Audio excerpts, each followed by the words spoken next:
با عرض ادب و احترام خدمت شما هم‌میهنان و هر نفری که وارد کانال ما شده است سلام میگوییم. این قسمت 8 معلومات عمومی است. لطفاً تا آخر ویدیو با ما همراه باشید.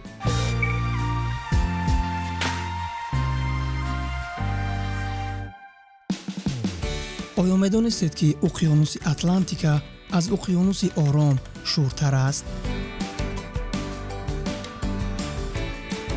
آیا می‌دانستید که خوگ‌ها نمی‌توانند به آسمان نگرند؟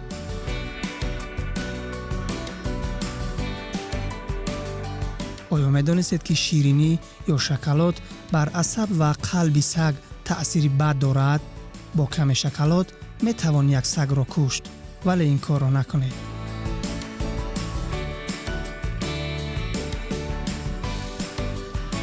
آیا می‌دانستید که کوتاه‌ترین جنگ در تاریخ جهان میان بریتانیای کبیر و کشور افریقایی زنجبار رخ داد؟ این جنگ تنها 38 دقیقه طول کشید.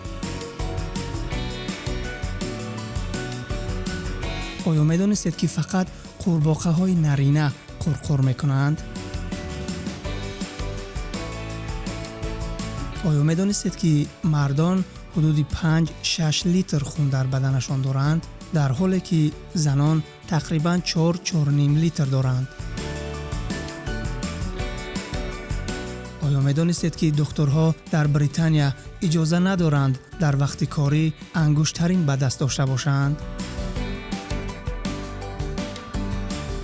آیا می‌دانستید که اگر یک طرف زمین سوراخ تا آن طرف دیگری زمین باشد و خود را در آن سوراخ اندازید، حدود 38 دقیقه طول می‌کشد تا به سمت دیگری آن برسید. طبق حساب‌های فیزیکدانان دانشگاه مکگیل شهر مونترال در کانادا، اگر شخص درون حفره یا چقری در زمین سقوط کند، تنها 38 دقیقه و 11 ثانیه طول می‌کشد تا به طرف دیگری زمین برسد و سرعت شخص در این حالت به بیش از 8 کیلومتر در یک ثانیه می‌رسد.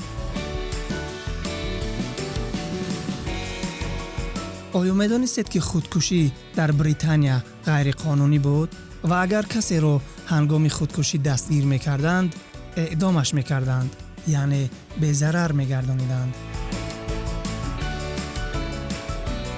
آیا می‌دانستید که کلاه فضانوردی دستگاهی مخصوص برای خاراندن بینی دارد؟